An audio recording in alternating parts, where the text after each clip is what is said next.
Presença do senhor presidente do CREMERS, Dr. Eduardo Neubar Trindade.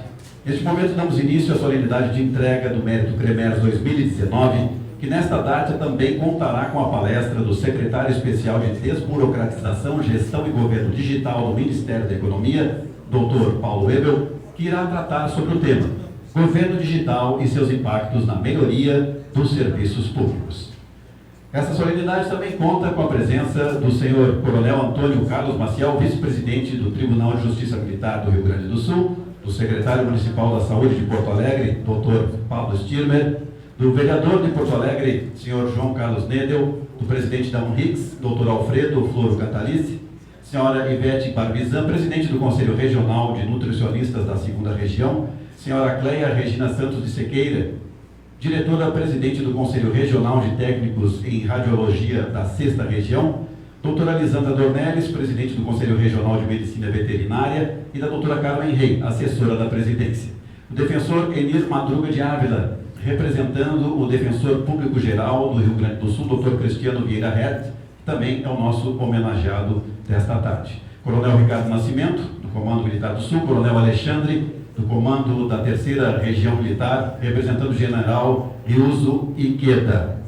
Senhora Sandra Marlene Reg, representante da Icolab, senhor Ricardo Menegazzi, assessor da diretoria do Conselho de Psicologia, Marcos Rovinski, representando o Dr. Marcelo Matias Simers, João Batista de Melo Filho, presidente do Conselho Deliberativo da Associação Rio Grandense de Imprensa, doutora Tassiana Dalfonudini, presidente da Sociedade Brasileira de Dermatologia do Rio Grande do Sul, doutor Carlos Junqueira, diretor de planejamento do TRF4, doutor Cristiano Brange, diretor de TI do TRF4, e o ex-desembargador Martins Tios.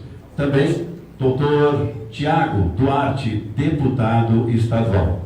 Também a nossa homenagem aqui, os nossos homenageados de hoje, senhor desembargador do TRF4, Dr. Carlos Eduardo Thompson Flores Lenz, defensor público da Defensoria Pública do Estado, Dr. Enir Madruga de Ávila, que já foi citado, desembargador do Tribunal de Justiça do Rio Grande do Sul, Dr. Nilton Carlos da Silva, e Dr. Cláudio Lamacchia, ex-presidente e membro vitalício da OAB Nacional e OAB-RS. Também a nossa saudação ao nosso palestrante, Dr. Paulo Uebel. Neste momento, convidamos o senhor presidente do CREMERS, Dr. Eduardo Neubar Trindade, para a saudação de abertura. Por favor.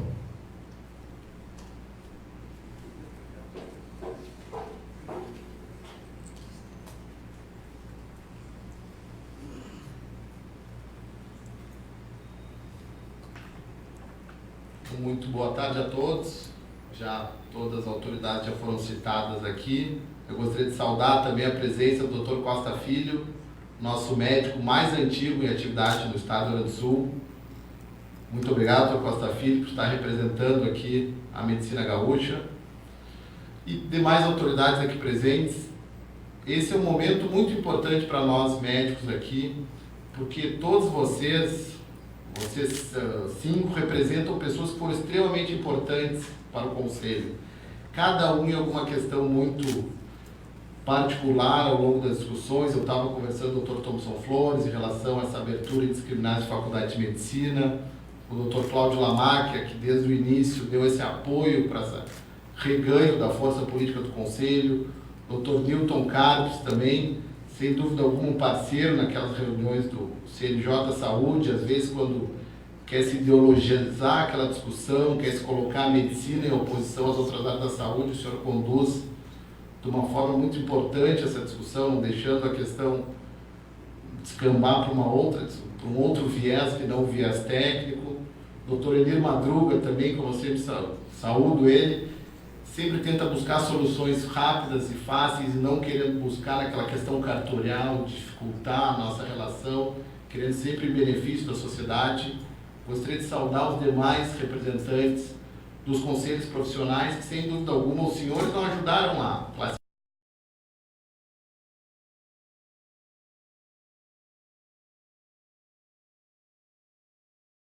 E por isso, porque vocês perceberam que essas ações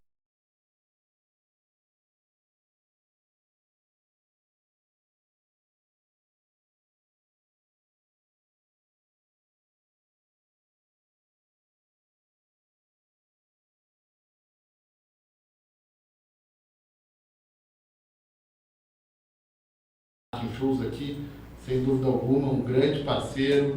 Eu posso ficar citando sobre todos vocês, o Coronel Ricardo Nascimento, de uma forma anônima, sempre nos ajuda desde a época do Hospital Feira. Então, Coronel Nascimento, muito obrigado. E a todos os senhores, sem dúvida alguma. Eu posso falar não só em nome, acho, do Conselho, doutor Cantalice, acho que me autoriza a falar em nome da Henriques também, doutor Rovinski, em nome do Sindicato Médico, que o apoio do meio jurídico para nós é, sem dúvida, muito importante. Porque os senhores é que têm a força política, não aquela força política rasteira, mas aquela questão de força política de conseguir fazer pressão. E como eu aprendi com o Conselho, é um órgão completamente apartidário, nós não temos ideologia, seja de direita ou de esquerda, nossa ideologia é medicina. Mas como eu aprendi com o doutor Tiago, político só funciona sob pressão. E os senhores nos ajudam a fazer essa pressão.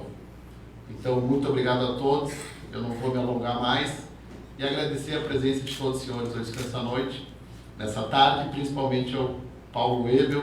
Eu sei que a agenda é muito atribulada, mas foi graças que nós assistimos uma palestra do senhor que nós estamos seguindo esse modelo, que o médico não vai mais precisar vir aqui e vai poder fazer tudo de forma digital.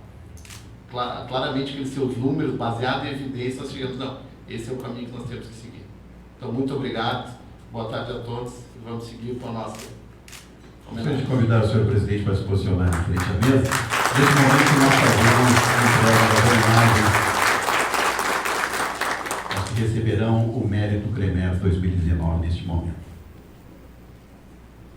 Neste momento, procederemos à entrega do Mérito CREMERS 2019 aos nossos homenageados. Esta homenagem consiste em uma placa que será entregue a algumas personalidades que se destacaram como parceiras do CREMERS, ajudando a fazer a boa medicina no ano de 2019. A placa contém os seguintes dizeres: o Conselho Regional de Medicina do Rio Grande do Sul agradece e homenageia esta importante personalidade com o Mérito CREMERS 2019 em reconhecimento à dedicação, à competência e aos esforços despendidos em favor da boa medicina ao longo deste ano. Convidamos para receber a sua justa homenagem o senhor desembargador do TRF4, Dr. Carlos Eduardo Thompson Flores Lenz. Por favor, o senhor pode subir.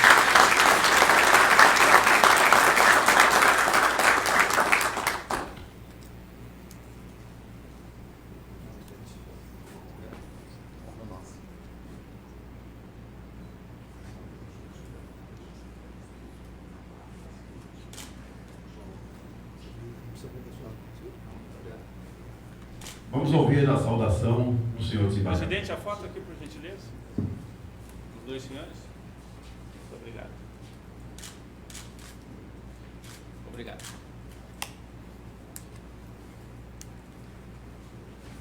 Senhor presidente, na pessoa que Vossa Excelência cumprimento todas as autoridades e todos os presentes aqui. E quero dizer, como eu comentava há pouco, como eu concedi uma entrevista ao nosso estimado jornalista, para um juiz é uma grande honra receber uma homenagem, principalmente de um órgão estranho ao direito, no caso, a medicina.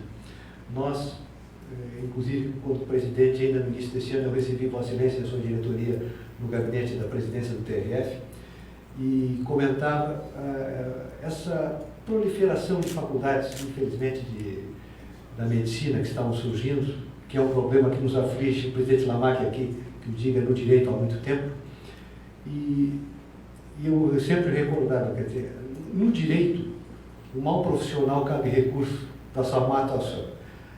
Na medicina, uma má atuação ela é muitas vezes irreversível, ali inapelável.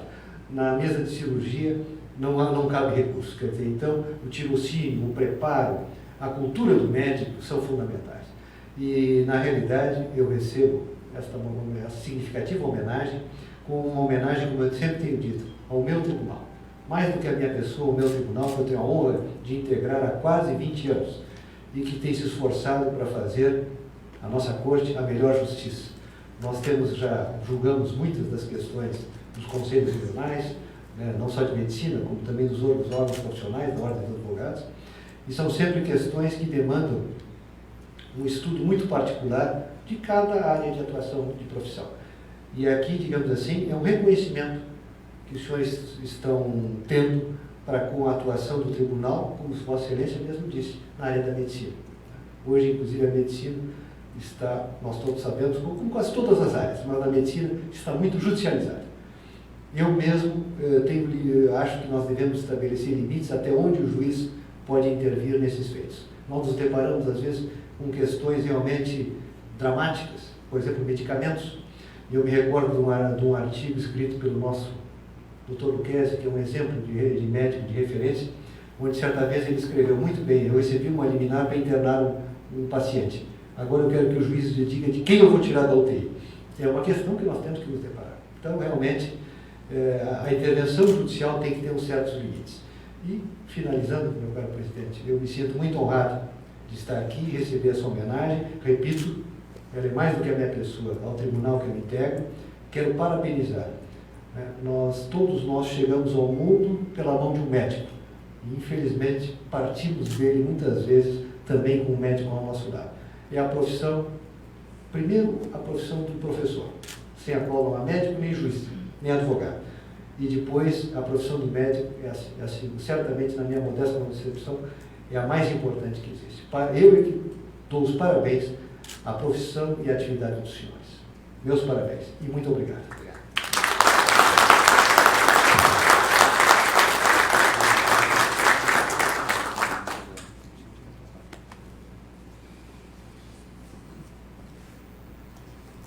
Convidamos para receber Dr. Emir Madruga de Ávila, defensor público da Defensoria Pública do Estado do Rio Grande do Sul, dirigente do Núcleo de Defesa da Saúde. Presidente.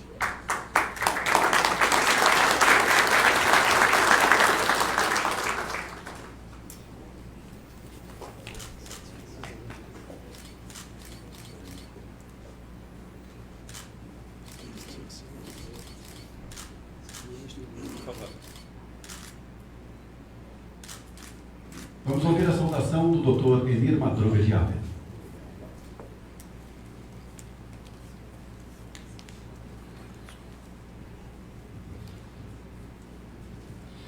Doutor Eduardo Trindade, meu amigo, permita chamar assim, uma alegria muito grande saudá-lo, na sua pessoa eu saúdo as demais autoridades já nominadas pelo protocolo.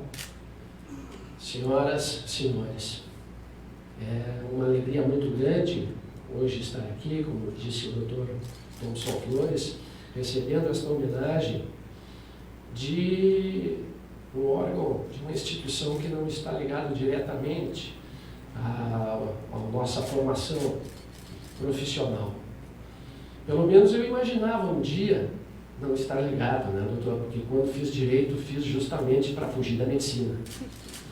E hoje, já faz 16 anos que, como defensor público, eu trabalho não na medicina, mas com a medicina, na medida em que faço os atendimentos e os ajuizamentos de demandas na área de saúde. Então, eu agradeço, doutor Eduardo, esta homenagem e quero deixar aqui o meu testemunho.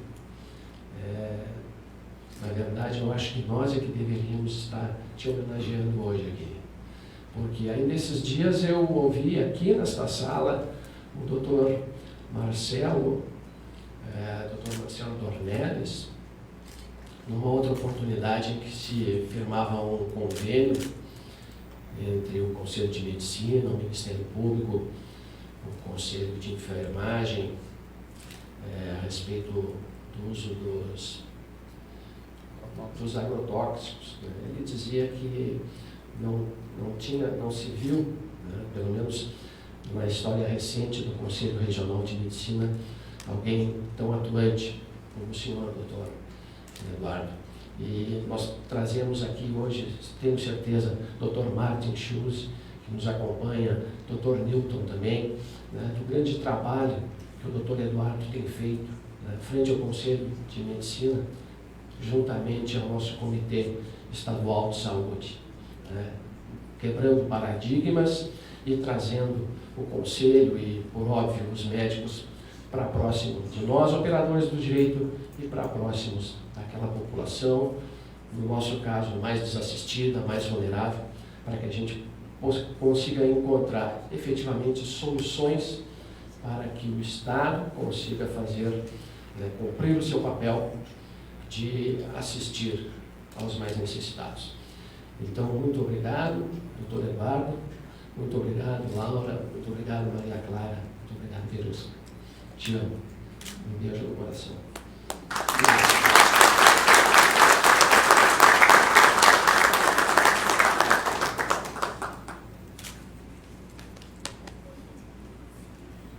Recebe também sua justa homenagem nesta tarde o senhor desembargador do Tribunal de Justiça do Rio Grande do Sul, Dr. Nilton Carpes da Silva.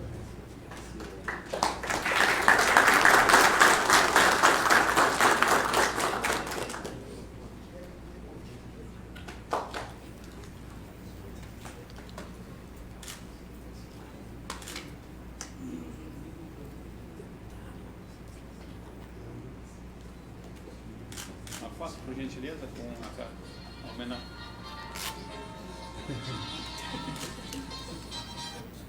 Desculpe, senhores. Vamos ouvir o agradecimento do Dr. Nilton Carpes da Silva. Eminente presidente do CREMERS, doutor Eduardo Trindade, eminentes homenageados, recebam aqui meus cumprimentos também, senhoras e senhores. Eu recebo essa homenagem em nome do Comitê Executivo Estadual de Saúde, ligado ao CNJ. É uma honraria para todos nós, é um reconhecimento do nosso trabalho, que é um trabalho plurinstitucional, pluriprofissional. São vários profissionais que atuamos conjuntamente em busca de discussão, de melhorias, em busca de aprimoramento das políticas públicas na área de saúde. Eu faço parte do Judiciário, e o Judiciário hoje tem uma nova política, uma política de aproximação da sociedade, e nós estamos sempre preocupados, principalmente com aquela classe mais necessitada, que exige, necessita de atendimento à saúde, de acesso à saúde, a medicamentos e a tratamentos, e o comitê tem feito essa aproximação entre os vários operantes, vários atores da cena judiciária que liga com a saúde. Então, essa função do comitê que está sendo homenageada hoje pelo CREMERS, pela sociedade médica. Então, eu recebo essa homenagem, não em nome pessoal, como bem disse o Dr. Carlos Thompson Flores, a homenagem ao Tribunal Federal, e eu recebo essa homenagem, então, em nome do Comitê Executivo Estadual. Muito obrigado.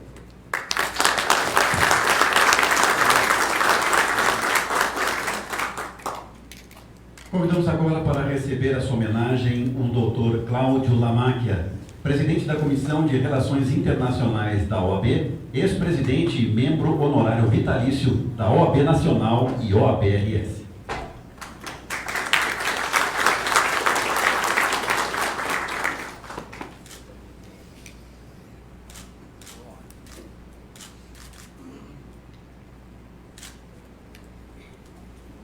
Vamos ouvir a saudação do Dr. Cláudio Lamacchia. Boa noite, ou boa tarde já, iniciando quase que o final de tarde aqui, então nós acabamos sendo traídos aí pelo boa noite, mas fica um bom dia, uma boa tarde, uma boa noite a todos.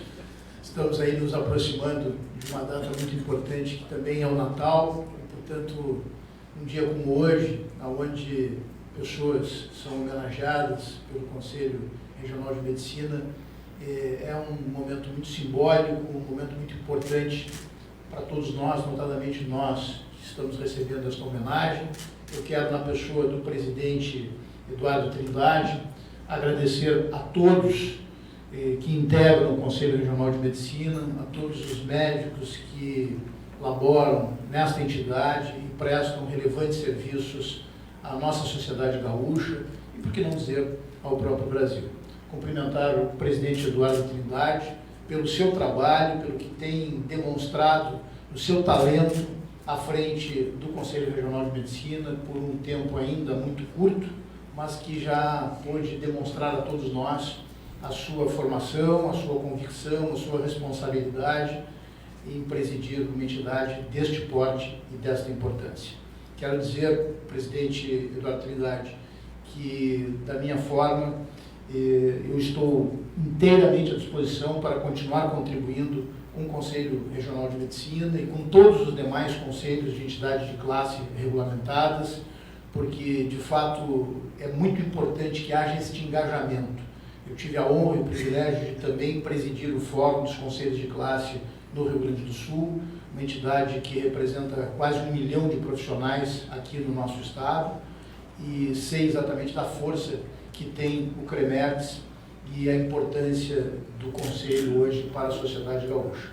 Quero também cumprimentar os demais homenageados e dizer que fico muito feliz e muito honrado de estar na companhia de cada um dos senhores, porque representam efetivamente o talento de todos os gaúchos e principalmente a articulação do meio jurídico na proteção e na defesa também da medicina, que é uma profissão importantíssima e relevantíssima. Cumprimentar também já antecipadamente o Dr. Paulo Ebel, que eu conheço muito bem, tenho certeza que a palestra dele será aqui brilhante, mas cumprimentá-lo também pelo trabalho de desburocratização que tem feito, pelo trabalho que o Ministério da Economia do Brasil hoje tem realizado.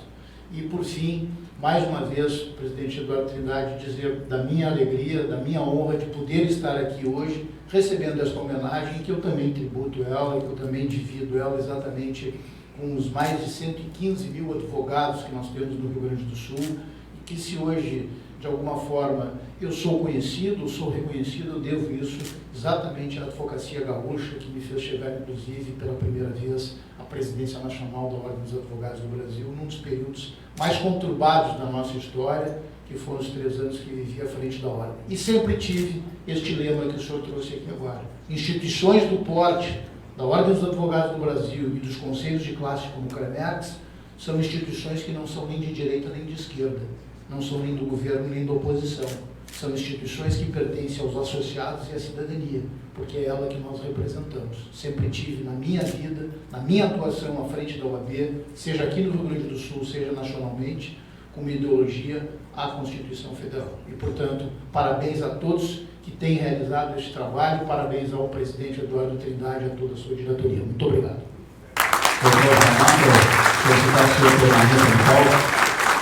Senhores permaneçam no palco. Vou convidar os demais homenageados desta tarde para que, por favor, subam ao palco para que possamos fazer uma foto conjunta. Logo após, então, passamos à palestra. Nossos demais homenageados, por favor. Presidente, pedimos para o senhor centralizar mais aqui. Dr. Marcelo Lemos Dornelis, o Procurador-Geral de Justiça para Assuntos Institucionais do Ministério Público do Rio Grande do Sul, também foi homenageado e recebeu a homenagem no dia 18 deste mês por questões de agenda. Também prestigiando este ato, o senhor ex-presidente do CREMERDS, doutor Pereira, e também agradecemos aos conselheiros do CREMERDS presentes neste Pedir ato. que todos abram a homenagem, por favor. Aproxime-se mais, por gentileza. Nesse momento, os 5 homenageados estão representando a foto do Dr. Marcelo Dornelis, que já, por motivos, está Obrigado. fora, Dr. Eduardo, os 2 desembargadores, o nosso defensor público, todos devidamente. Ok, muito obrigado. Feito o registro, os senhores podem retornar aos seus lugares.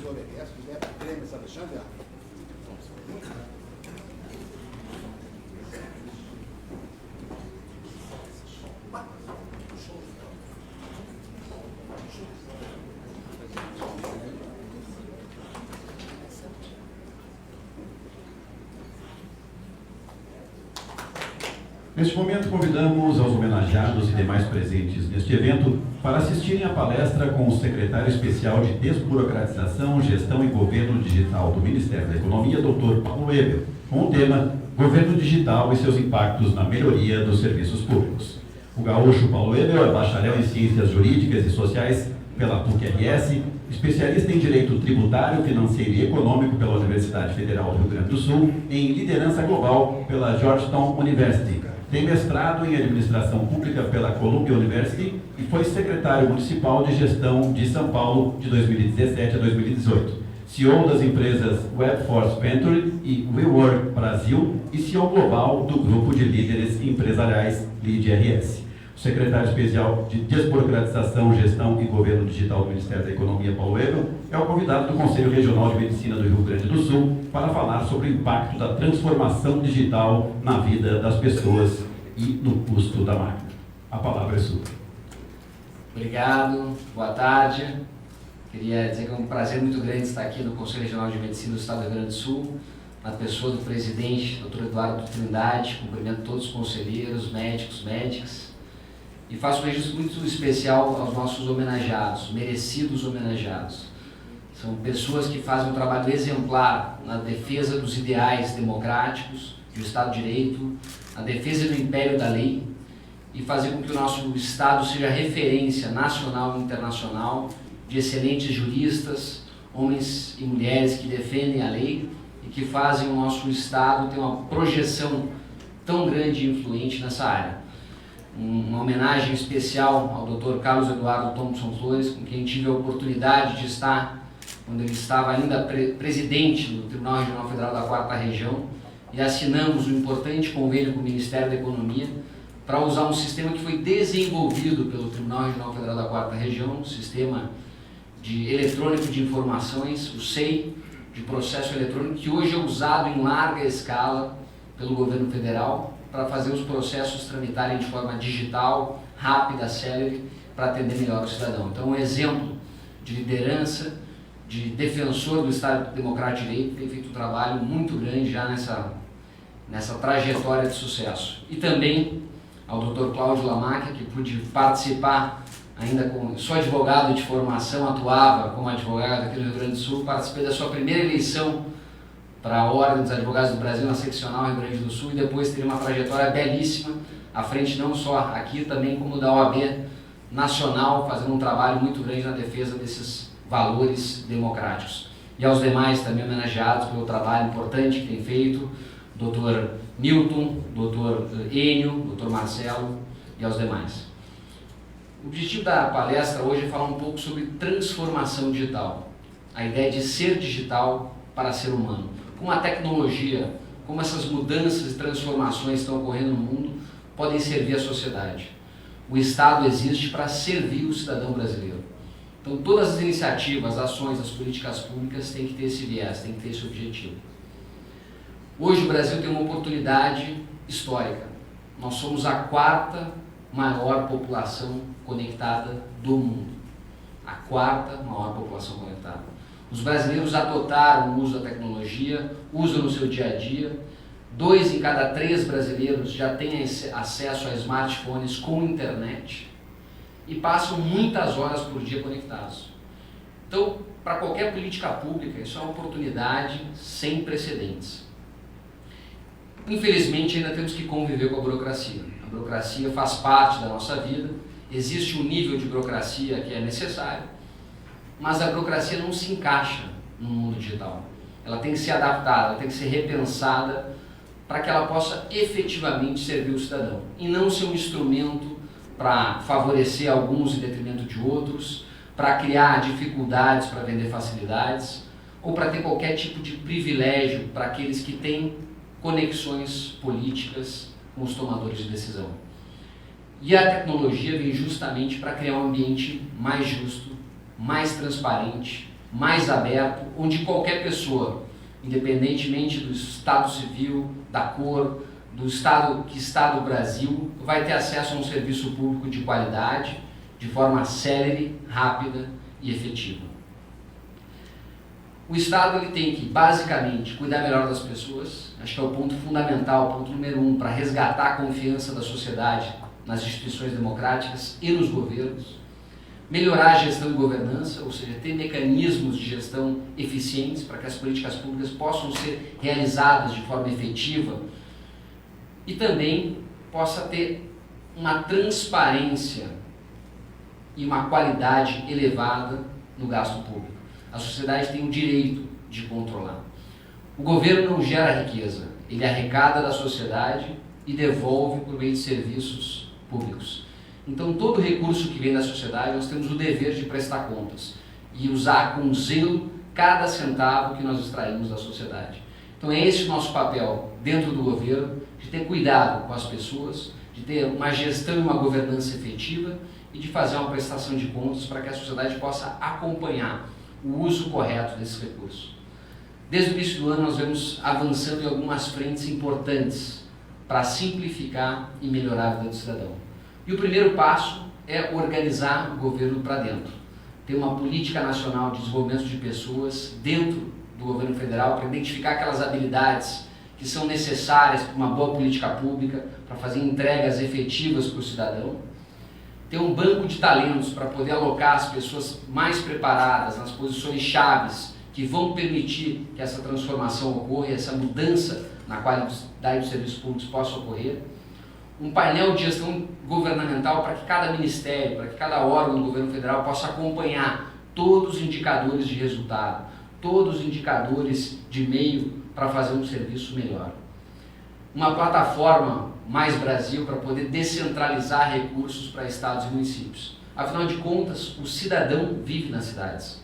Então o governo federal tem que fazer a descentralização de forma transparente, de forma eficiente, de forma rápida, para que esse recurso possa chegar nas pessoas que vivem distantes, muitas vezes, do centro do poder, muitas vezes não têm acesso a uma infraestrutura adequada, mas que elas possam receber esses recursos por meio de serviços e de políticas públicas melhores. E também o novo pregão eletrônico, ou seja, usar a tecnologia, usar a transparência para fazer compras melhores, compras públicas melhores. E o pregão eletrônico traz isso. Então agora ele foi ampliado para que todo e qualquer recurso do governo federal, seja gasto pelo governo federal, seja transferido para que estados e municípios possam gastar, também utilize essa plataforma, onde ficam todos o caminho, todo o rastro dos recursos, você pode acompanhar melhor e onde a sociedade pode competir em igualdade de condições, onde a chance de favorecimentos, de mau uso de recursos, reduz significativamente. Então é uma mudança importante, é uma mudança necessária para que a gente possa servir melhor a sociedade. Um outro pilar dessa mudança que o governo tem que passar é o pilar que o presidente Bolsonaro se elegeu, que é o pilar de tirar o Estado do cangote das pessoas. O Estado nasceu para servir a sociedade, tanto que a frase clássica de definição de democracia é o regime do povo, pelo povo e para o povo. Em algum momento da nossa história isso foi invertido, passou a ser o regime do Estado, pelo Estado e para o Estado. Para o cidadão poder produzir, tinha que pedir autorização em diversos órgãos, tinha que esperar alvarás por tempos indeterminados, tinha que ficar basicamente refém de uma burocracia que decidia quando ia servir, ou se você não tinha uma conexão com alguma consultoria especializada, você ficava esperando por tempos indeterminados. Então a lei da liberdade econômica surgiu justamente para garantir que todo cidadão brasileiro tem o direito de trabalhar, de produzir, de gerar o seu sustento, de pagar os seus impostos e com isso trazer o sustento para a sua família. É uma lei baseada nas melhores práticas internacionais que garante então que para atividades de baixo risco, por exemplo, fica dispensado o alvará. Por quê? Porque o Estado brasileiro tem que focar a sua energia, sua carga regulatória, sua carga de fiscalização naquelas atividades que efetivamente geram risco para a sociedade e sair daquelas atividades que não geram risco. Assim o Estado vai focar a sua energia de forma mais inteligente, usando dados e evidências para qualificar a política pública. Outra mudança importante é a liberação de atividades econômicas em qualquer dia ou horário. Nós entendemos que não cabe ao Estado ficar dizendo a hora que um estabelecimento pode ou não pode abrir. Evidentemente que tem leis de sossego, leis urbanísticas que devem ser observadas, mas a gente não pode tolher o desejo de um cidadão de trabalhar, de gerar oportunidades, de servir aos consumidores no horário que existe melhor demanda do consumidor. E também permite a abertura e fechamento de empresas de forma mais rápida e célere. Nós identificamos que das 96% de todos os registros empresariais que ocorrem no país, eles eram aprovados sem nenhuma exigência de documentos. Mas a aprovação levava 30 dias, porque precisava uma pessoa olhar toda a documentação para depois fazer a abertura de empresas. Então nós invertemos essa lógica. Hoje você faz o pedido de abertura, você tem o benefício da boa-fé, é concedido de forma automática e depois as juntas comerciais têm um prazo de 30 dias para verificar eventuais inconsistências, falhas dos documentos e solicitar informações adicionais. Então é o tempo que você reduz em benefício da sociedade para que o cidadão possa produzir, possa trabalhar de forma honesta e de forma correta. Outras mudanças importantes que veio, além do registro automático de empresas, é a abertura de filiais em uma única junta comercial.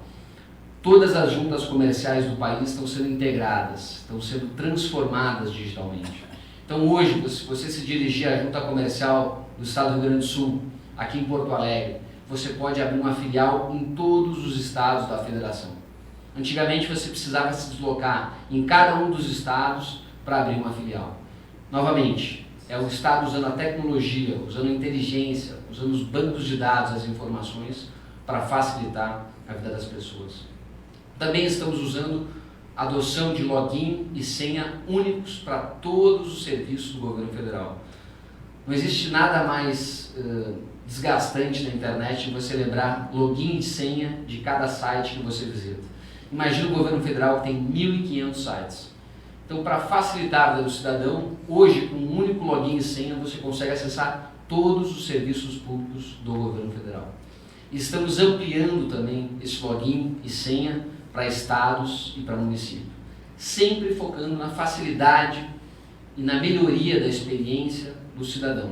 Se nós estamos aqui para servir o cidadão, vamos fazer as mudanças necessárias para que o cidadão tenha facilidade no seu dia a dia. Nós já temos tantas dificuldades, por que não facilitar a vida do cidadão? Inclusive a identidade visual vai ser única também, para que o cidadão tenha a mesma experiência, para que ele saiba onde encontrar as informações em cada um dos sites que ele entrar. Isso vai sempre facilitar, o cidadão vai ter mais tempo para poder investir na sua família, no seu lazer, nas suas atividades. Ontem foi publicado um decreto regulamentando a Lei da Liberdade Econômica, instituindo o licenciamento 4.0. Antigamente o licenciamento era feito de forma única para todo e qualquer tipo de atividade. Agora, todos os órgãos do governo federal são obrigados a classificar suas atividades de acordo com o nível de risco, se é leve, moderado ou alto. Com isso, ele vai deixar de ter qualquer tipo de permissão, autorização, alvará para as atividades de risco leve, vai ter uma aprovação automática com alguns requisitos de declarações, de seguro ou de caução para de risco moderado, e vai poder, deixando de gastar energia nessas atividades de médio e moderado risco, focar toda a sua energia em risco alto. Então todo o governo federal vai classificar as suas atividades por nível de risco. Com isso vamos usar o tempo dos servidores públicos de forma mais inteligente, de forma melhor. E, tão importante quanto isso, nós teremos prazos. Todos os órgãos do governo federal terão prazos. Nós temos que prestar contas para a sociedade. O cidadão não pode ficar sem saber se vai levar um dia, 30 dias, um ano. Ele precisa ter prazo. Então todos os órgãos do governo federal vão ter, a partir do ano que vem, 120 dias para atender todo e qualquer pedido. A partir de 2021, 90, e a partir de 2022, 60 dias. E a ideia é continuar reduzindo esse tempo. Por quê? Porque o cidadão precisa saber, o Estado tem que ser diligente, o Estado tem que ser previsível, o Estado tem que gerar confiança na sociedade. Então, nada mais justo do que ter prazos para cumprir as suas atividades. Se esses prazos não forem observados, vai haver uma aprovação tácita em benefício do cidadão. Então, isso é uma prática internacional reconhecida, é uma recomendação da OCDE, que reúne os países desenvolvidos, chama Sunset Clause, que é ao último dia do prazo, se não houver uma manifestação formal do Estado, você dá o benefício da boa-fé para o cidadão continuar com a sua atividade. Evidentemente, aquelas atividades de risco elevado, onde existem algum impedimento legal, isso não vai valer. Mas se não houver impedimento legal, vale a boa-fé e o cidadão pode fazer as suas atividades. Nós estimamos que a economia digital em 2021 vai alcançar 25% do PIB. Então o Brasil precisa se modernizar, o Brasil precisa trazer essas melhores práticas. O crescimento da economia em nível digital é 2,5 vezes maior do que a economia tradicional. Tamanha a força desse mercado. Em 2025, no mundo, ela deve atingir 23 trilhões de dólares. Então, olha a oportunidade que o Brasil, que tem a 4ª população mais conectada do mundo, tem para se desenvolver e participar desse grande boom que vai haver nos próximos anos. Hoje, o Brasil ocupa a 44ª posição no Índice Internacional de Desenvolvimento de Governos Eletrônicos. Nós estamos trabalhando fortemente para crescer muito nesse ranking e até o final da gestão do presidente Bolsonaro chegarmos entre os 10 países com o melhor governo eletrônico do mundo. É um trabalho que todo o governo está empenhado, nós estamos atuando de forma transversal em todos os ministérios, em todos os órgãos, revendo processos, fazendo a transformação digital para poder servir melhor a sociedade brasileira. Um estudo recente da Secretaria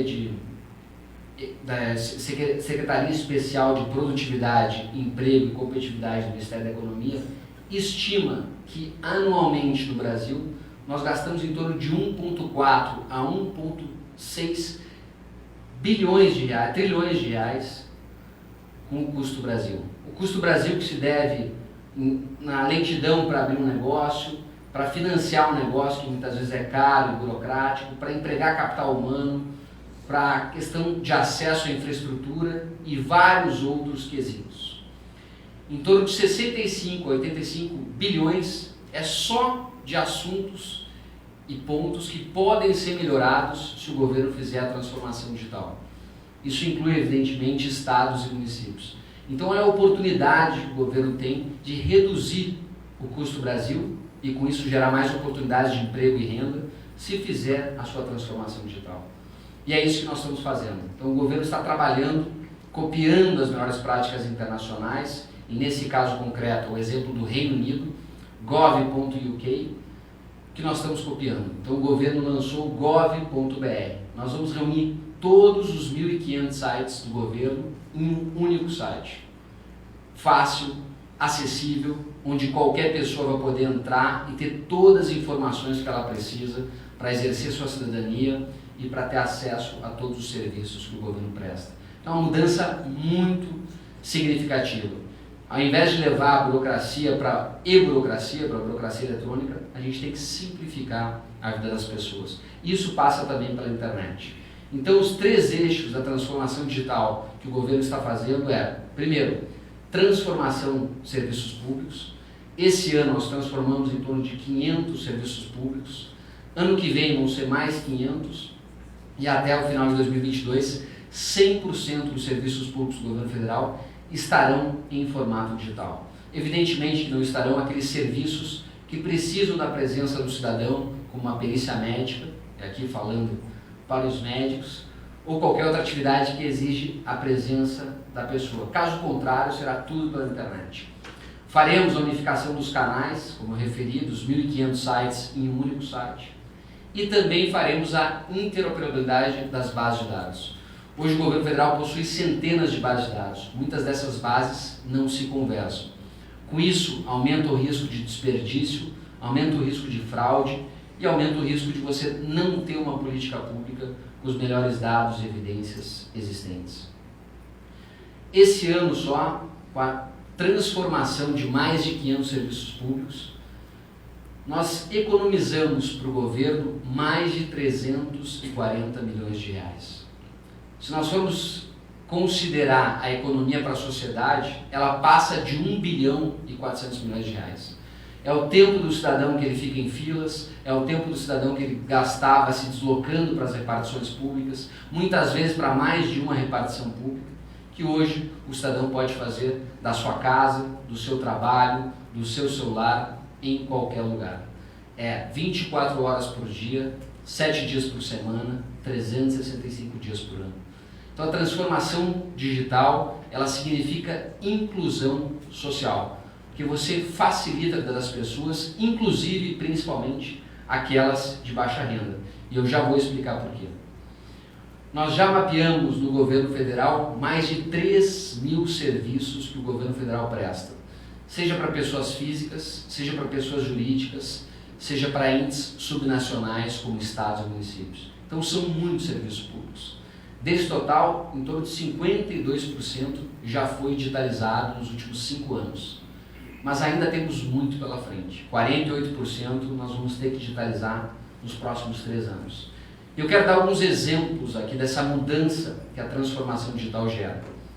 O certificado de vacinação internacional, muitos de vocês se recordam daquele cartãozinho amarelo da Anvisa. Todo mundo que toma a vacina da febre amarela precisa.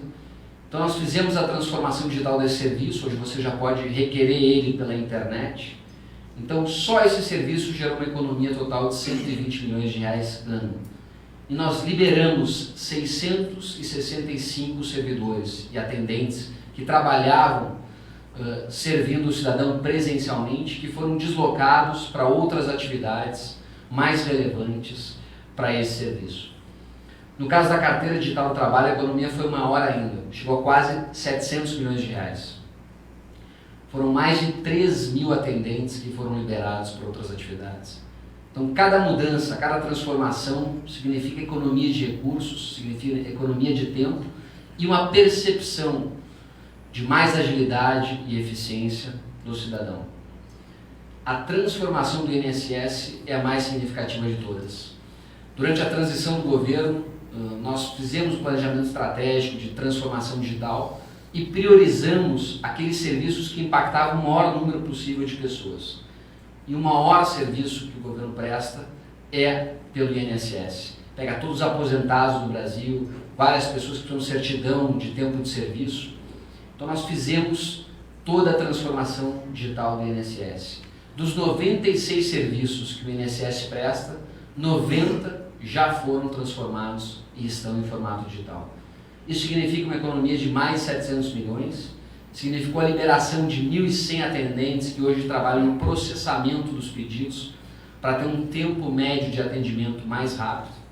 E com isso, as pessoas não precisam se deslocar para as agências. E olha a mudança de jornada do usuário, como é rápida. Isso aqui são dados reais. Em março desse ano, 90% de todos os pedidos do INSS, de aposentadoria, de certidão, entravam pelas agências. O sujeito ia lá pessoalmente. Com a transformação digital, hoje 90% dos pedidos já ocorrem de forma remota, ou pelo telefone ou pela internet. Então vejam a mudança, como o cidadão está disposto a fazer essa mudança, ele faz essa conversão do físico para o digital de forma muito rápida. Então basta nós oferecermos esse serviço, disponibilizarmos esse serviço, que as pessoas vão seguir esse caminho. Aqui estão alguns exemplos de aplicativos que o governo federal já disponibiliza. Além da carteira digital do trabalho, nós temos a carteira digital de motorista, de habilitação. Todos que tiverem uma carteira de motorista com um QR Code atrás, abram as suas carteiras de motoristas e olhem.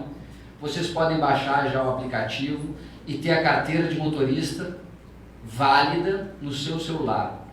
Se um dia esquecerem a carteira, a bolsa, e tiverem o celular com a carteira de motorista, vocês podem apresentar em qualquer blitz, em qualquer momento. Você também tem a carteira estudantil. Sabia que existe uma grande máfia de carteiras estudantis, inclusive alguns partidos usavam para se financiar, que foi hoje transformada em carteira digital e gratuita, facilitando a vida dos estudantes, permitindo que os estabelecimentos possam verificar em tempo real se aquela carteira é verdadeira ou não é. Então são exemplos de transformação digital que melhoram a vida das pessoas, que melhoram a percepção e, acima de tudo, a cidadania. E eu quero mostrar um dado muito relevante. Uma das maiores despesas do governo federal é a despesa com o pessoal. Mas esse ano, graças a um trabalho de todos os ministérios, de fazer uma ampla transformação digital, de fazer uma ampla revisão e simplificação de processos, nós vamos ter a maior redução da força de trabalho do governo federal. Nós tínhamos 630 mil servidores públicos. Com a reforma da Previdência, as mudanças mais de 20 mil pessoas se aposentaram e mesmo assim os serviços públicos continuam sendo prestados. Por quê? Porque a transformação digital possibilita a você, antes o que levavam 10 servidores para fazer, você consegue fazer com 2, com 1, com 3. Isso também acabou impactando no menor crescimento da despesa com o pessoal da história do governo. O menor crescimento até então tinha sido em 2018, com 1,88%. Esse ano foi 0,44%, de janeiro a novembro desse ano versus janeiro a novembro do ano passado. Se comparar com o histórico anterior, o crescimento era muito maior. Então isso significa economia de recursos que a gente vai poder investir no principal. São os serviços públicos que retornam para a sociedade. Saúde, educação, segurança e saneamento. O governo, mais que um governo digital, as pessoas querem um governo que seja confiável. E se você fizer qualquer pesquisa de opinião, hoje, infelizmente, a sociedade brasileira não confia nos governos. Seja em nível federal, seja em nível estadual, seja em nível municipal. Então nós precisamos resgatar a confiança da sociedade. E como é que nós resgatamos a confiança da sociedade? Primeiro, tendo um governo focado, centrado no cidadão. Segundo, tendo um governo acessível. Terceiro lugar, um governo integrado, onde você usa as bases de dados, usa o conhecimento que existe no governo para servir melhor a sociedade. Sempre que possível, tendo um governo preditivo, que avalia o histórico de políticas públicas, o que deu certo, o que deu errado, e consegue prever no futuro quais são as melhores ações, iniciativas para servir melhor a sociedade. E também, fundamental, um governo seguro. Um governo que respeite o cidadão, que dê segurança dos dados do cidadão, que possa garantir que o cidadão, seja fisicamente ou digitalmente, possa andar tranquilamente sem qualquer preocupação. É esse tipo de ação que vai resgatar a confiança da sociedade nos governos. A mensagem que eu queria dizer é que a tecnologia, ela não muda o mundo. Ela é um meio. A tecnologia vai ajudar as pessoas que querem fazer essa mudança. As pessoas, ao fim e ao cabo, são elas que vão mudar o mundo. E o governo tem, pelo seu porte, pela sua capilaridade, tem a possibilidade de mudar a vida de muitas pessoas. Então, se nós usarmos a tecnologia de forma inteligente, de forma pontual, de forma cirúrgica, para servir melhor o cidadão, eu tenho certeza que as pessoas vão apreciar e vão sentir que o governo está dando um retorno maior para elas. A razão de existir do governo é servir as pessoas. Então nós temos que diariamente ter esse cuidado, ter essa preocupação de servir melhor a sociedade.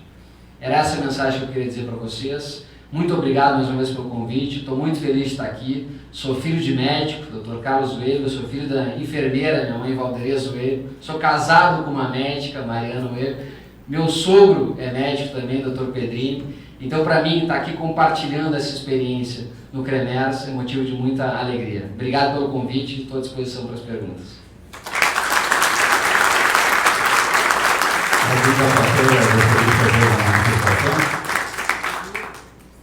Alguém gostaria de fazer alguma pergunta? Estão todos satisfeitos com a palestra? Estamos levando o microfone aí.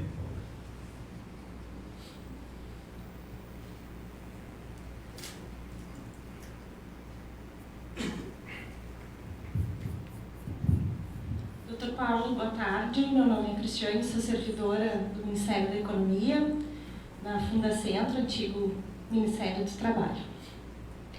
Eu tenho duas perguntas para lhe fazer, né? Até porque a minha instituição, pela primeira vez, dentro de 23 anos que eu sou servidora pública, realmente a gente está sentindo que as mudanças têm sido profundas e rápidas.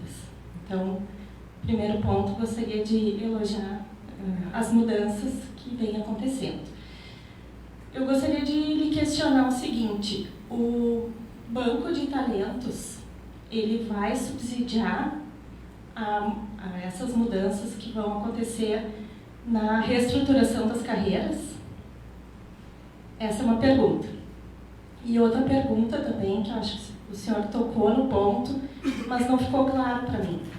A questão da unificação das senhas, né? Se para nós servidores essa unificação também vai ser válida, porque hoje nós temos senhas para CIAF, para CIAP, para CIASG, né? E isso dificulta bastante a nosso dia a dia, né? Porque tem que estar trocando seguidamente de senha, enfim, às vezes faltam ideias para tantas senhas.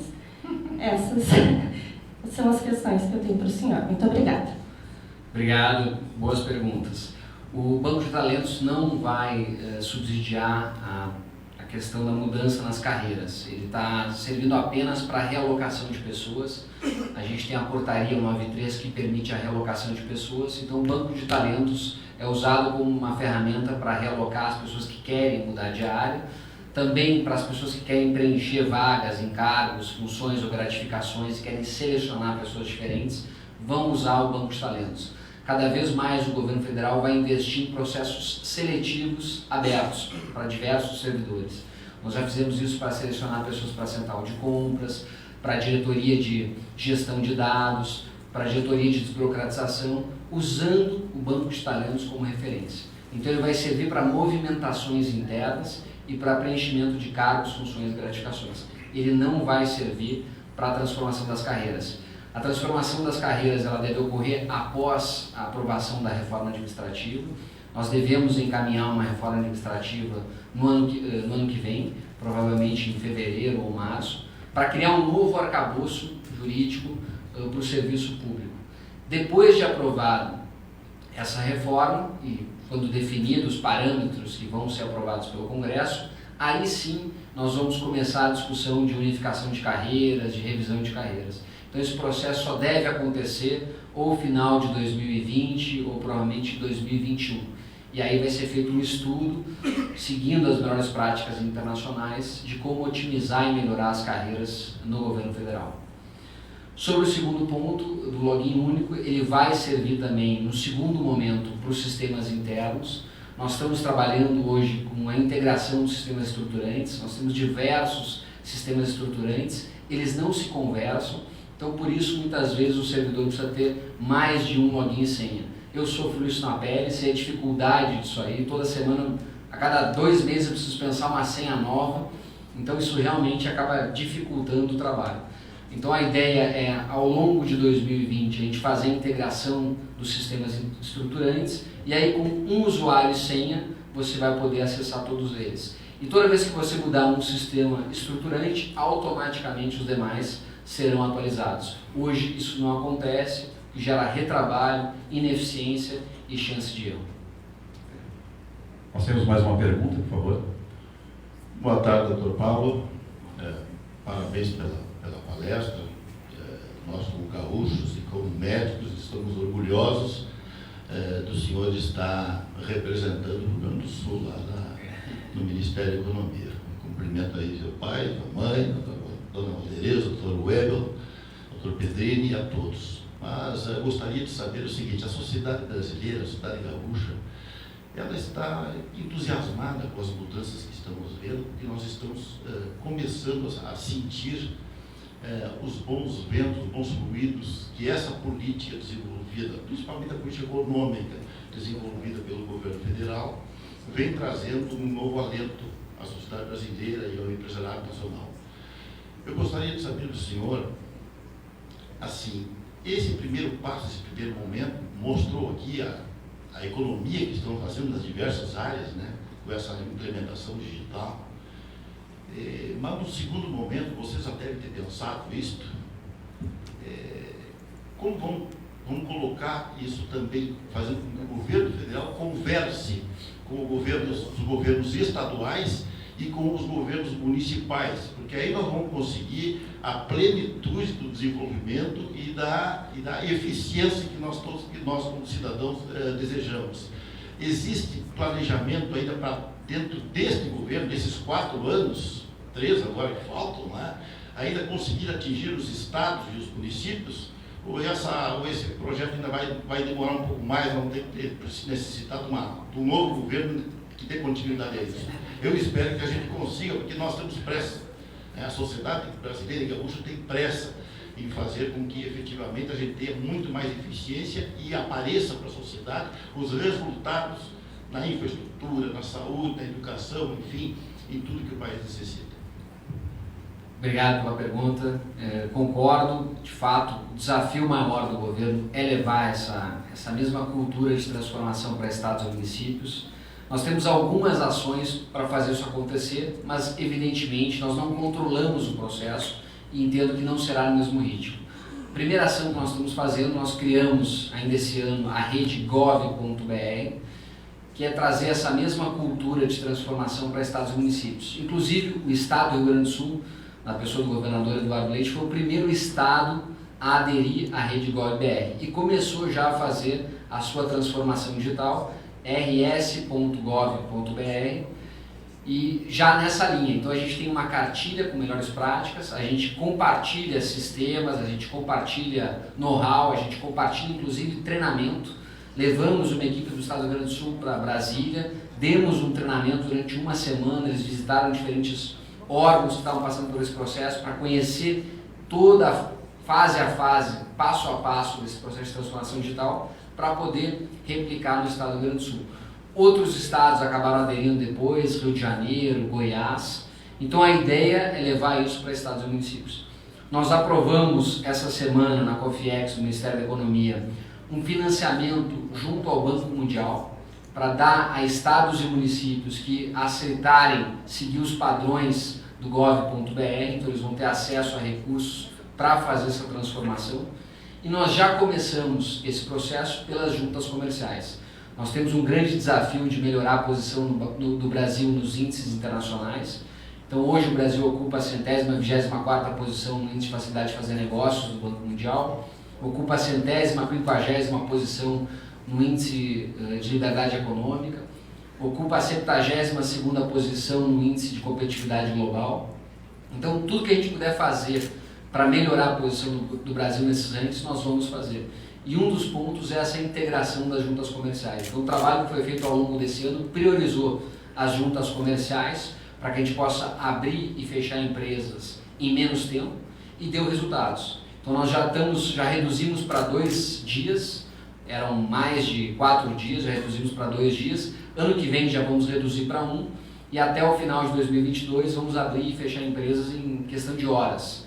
Uma mudança muito expressiva. Tudo isso porque estados que têm as juntas comerciais aceitaram a seguir o mesmo protocolo, a fazer a mesma integração, a usar o mesmo sistema para que a gente possa dar esse retorno melhor à sociedade. Então isso vai ser feito, evidentemente que o ritmo não vai ser tão acelerado como o do governo federal, por uma questão de recursos, por uma questão de capacidade institucional, que varia muito de estado para estado e de cidade para cidade.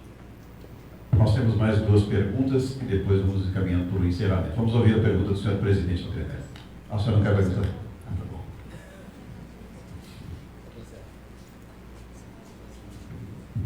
Temos mais uma pergunta ali, então encaminharemos para o encerramento.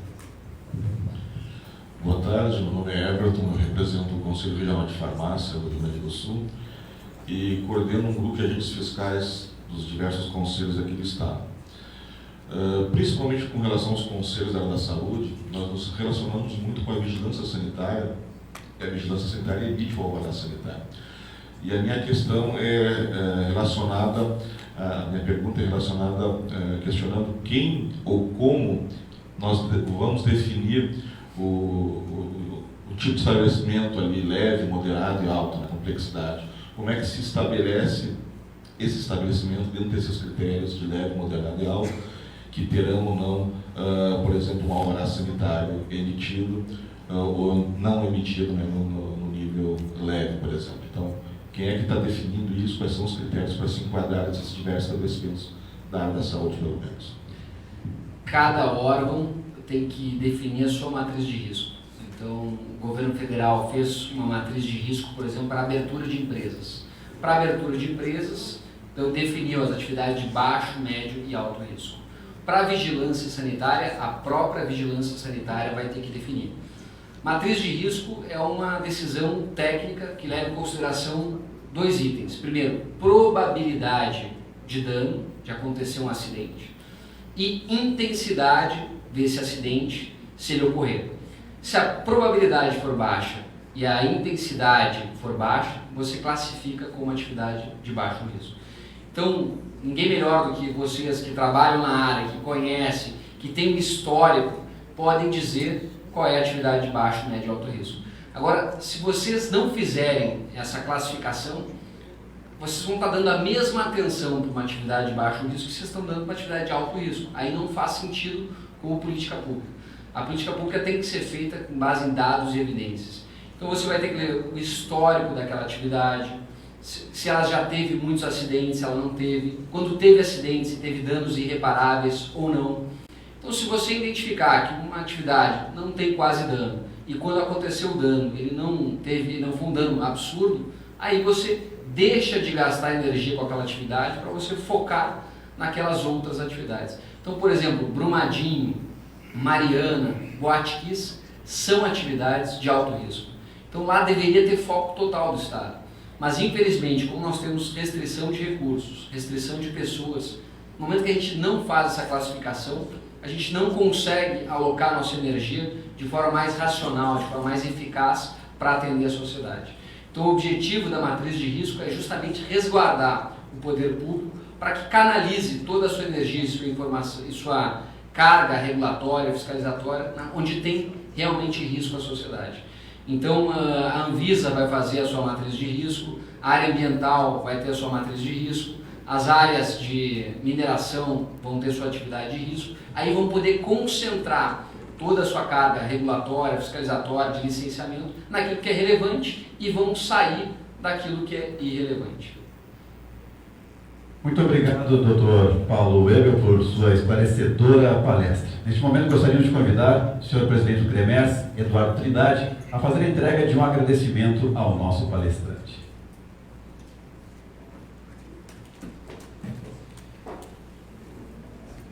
Se puder chamar o Dr. Pedrini aqui. Vamos fazer aqui na frente, eu falo, por favor.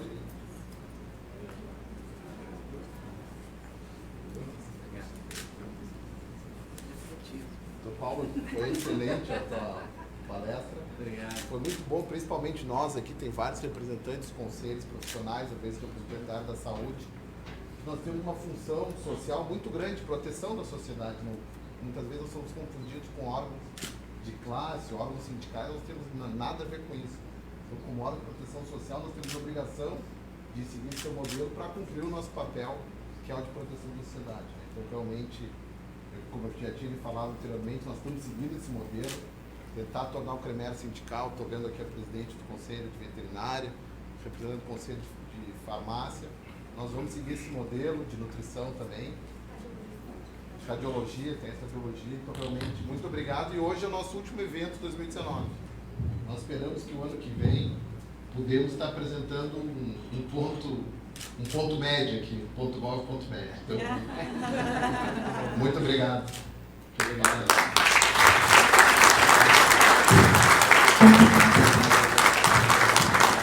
Gostaríamos de agradecer a presença das senhoras e dos senhores e damos por encerrada esta solenidade. Muito obrigado, em nome do CREMERS, um bom final de semana e um ótimo Natal a todos.